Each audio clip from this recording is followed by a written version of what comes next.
Hi, let's take a couple minutes and talk about teaching articulation.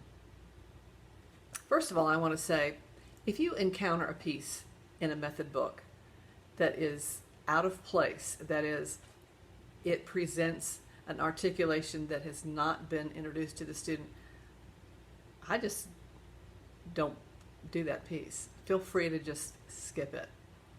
You don't have to come back to it either. Just skip it and go on. It's okay.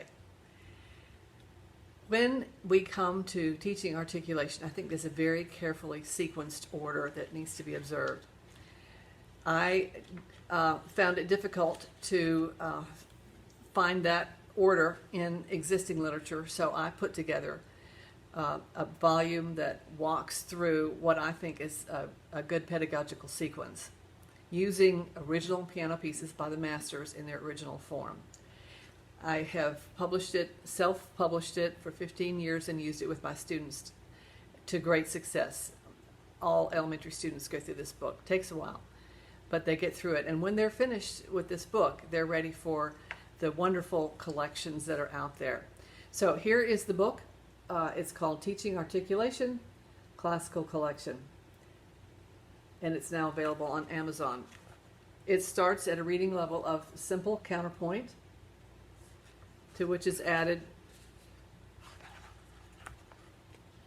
some shaping, then introducing you to staccatos and slurs, and then after a page of, and there are several of these, a page of introductions of this new concept to the student and to the teacher, then you have the first piece with parallel articulation. Then you have an introduction to contrasting articulation, and the last piece in the book is Le Petit Rime, which has contrasting articulation almost every measure. The first pieces have only a few of contrasting articulation. Now these pieces are all in the public domain, so at the end of the book, I publish an addendum.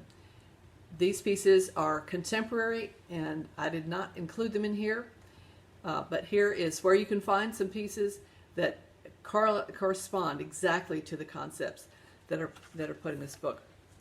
So I find that that is a very helpful volume to introduce to students when I get through, somewhere in the middle to late part of those methods, and before you get to the wonderful collections that are out there. Once you finish this, you can handle the contrasting articulation, and I think then students are well prepared to launch into the Bach minuets and the sonatinas and the Schumann album for the young.